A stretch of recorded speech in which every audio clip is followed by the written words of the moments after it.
Chers amis, bonjour. Nous sommes le mardi 27 janvier 2025. Il est 10 heures. Quelques news de l'Arménie, d'Artsakh et de la diaspora arménienne. Tout d'abord, cette affiche, donc ce sera au mois de février, le 20 février, l'association culturelle Arménia, un débat, une table ronde, et puis sous forme aussi de conférence sans doute. Donc la Pax Americana de Trump s'est-elle réellement installée en Arménie? Point d'interrogation.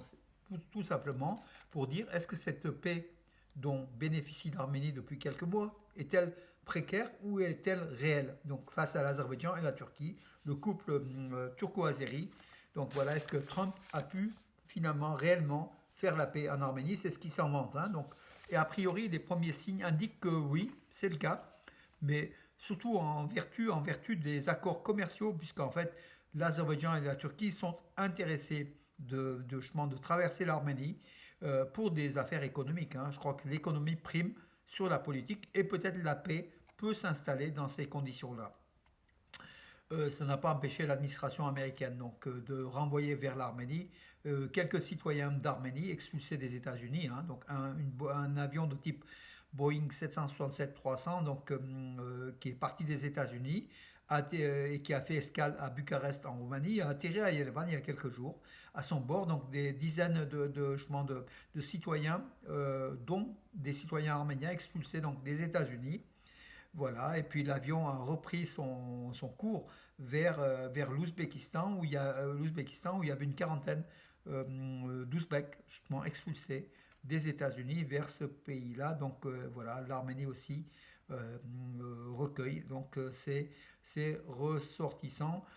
Des personnes renvoyées de force ont été transportées en Arménie. Des démarches sont en cours pour clarifier leur statut légal et les immatriculés, a déclaré le ministère arménien des Affaires étrangères, qui n'a donné aucun autre détail, mais qui a confirmé que cet avion avait bien atterri en Arménie, avec à son bord des citoyens arméniens des États-Unis, expulsés, donc des Arméniens qui ont la citoyenneté arménienne, qui étaient sans doute en situation illégale aux États-Unis. Nicole Pachinian a visité hier le ministère arménien de la Défense et donc il a bien sûr rencontré le ministre arménien de la Défense, Soulen Papikian, le général Edvard Assedian, chef d'état-major des forces armées arméniennes, et puis un certain nombre de responsables militaires. Justement, ils ont examiné le programme de 2025. Ils ont l'état donc de la situation, le bilan du moins de 2025, et élaboré aussi un plan pour 2026, hein, les nouveaux programmes militaires donc mis en place. Bien sûr, Nicole Pachinian surveille cela de près. L'Arménie s'approvisionne en armes, mais peut-être moins que ce qu'elle avait prévu au départ, puisque cette paix précaire en Arménie profite aussi à l'économie et sans doute au ministère arménien de la Défense qui fait moins de dépenses au profit peut-être de l'enseignement, des écoles, des routes et bien d'autres secteurs clés de l'activité en Arménie. Disparition de l'ancien maire d'Yerevan, donc qui fut ministre des Transports et maire d'Yerevan, Robert Nazarian. Il avait 69 ans. Donc le décès donc, de l'ancien maire a été annoncé hier. Ancien maire d'Yerevan, il était aussi un responsable du Parti communiste de la capitale arménienne, ministre et vice-ministre. Donc, alors je ne vais pas vous lire tout son palmarès. Vice-ministre de l'énergie de la République d'Arménie entre 97 et 2000, donc c'est quand même loin, ça fait il y a un quart de siècle. Entre février et mai 2000, ministre des Transports et des Communications de la République d'Arménie.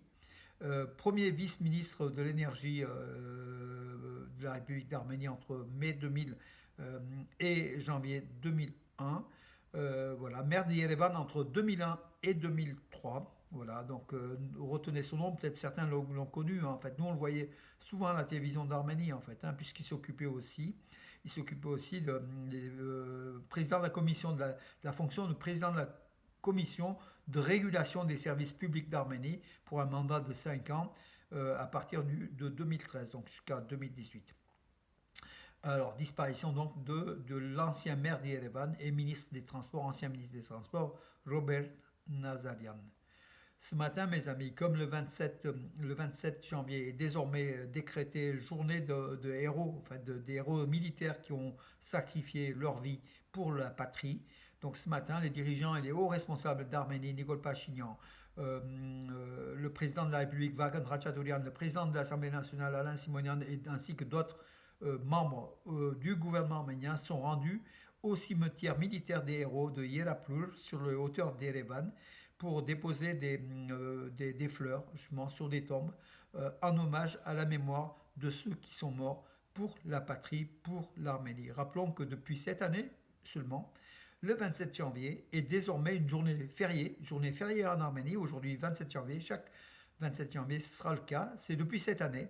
Et c'est la journée du souvenir des militaires morts pour la patrie. Ça a été donc entériné par le Parlement et par le président de la République d'Arménie. Voilà, mes amis, gloire à ceux qui sont morts pour la défense de la patrie. Un détaillant de téléphone portable devient le premier contribuable d'Arménie. Donc, c'est dire le développement du portable en Arménie. Une entreprise qui importe des téléphones portables et qui réexporte, enfin, beaucoup de son activité, c'est aussi la réexportation vers la Russie. Elle est devenue l'année dernière le premier contribuable d'Arménie, contribuant à tirer le parti à tirer le parti des sanctions occidentales contre Moscou. En fait, cette façon-là, cette entreprise de téléphonie contourne les sanctions internationales contre la Russie. Donc l'Arménie importe et réexporte vers la Russie et ça fait beaucoup de bénéfices et des taxes pour cette société arménienne, basée en Arménie en tout cas. Le comité des recettes publiques de l'État du gouvernement arménien a collecté environ 77,8 milliards de dirhams, soit 204 millions de dollars de taxes et divers impôts auprès de la société Mobile Center. Mobile Center, c'est le nom de cette société, contre 66,7 milliards de dirhams en 2024. Donc une forte augmentation de ce contributeur Mobile Center qui a payé le plus d'impôts en Arménie, en fait, auprès des 1000 premières entreprises, elle est première. Le combinat de cuivre et de molybdène de Zhangezur, qui était habitué à être en première place, qui emploie quelques 4000 personnes, était depuis longtemps en tête de liste, enfin chaque année pratiquement, pas cette année. Ses contributions fiscales au budget de l'État ont diminué de près de moitié pour atteindre 52,1 milliards de dirhams en 2025. Voilà, malgré la hausse considérable du prix international de cuivre. Voilà, donc c'est le Mobile Center qui passe en tête devant cette société d'extraction de cuivre et de molybdène de Zhangezur. Voilà, mes amis, les informations d'aujourd'hui. Sur ce, je vous souhaite une bonne journée et je vous donne rendez-vous à demain, mes amis. Bonne journée.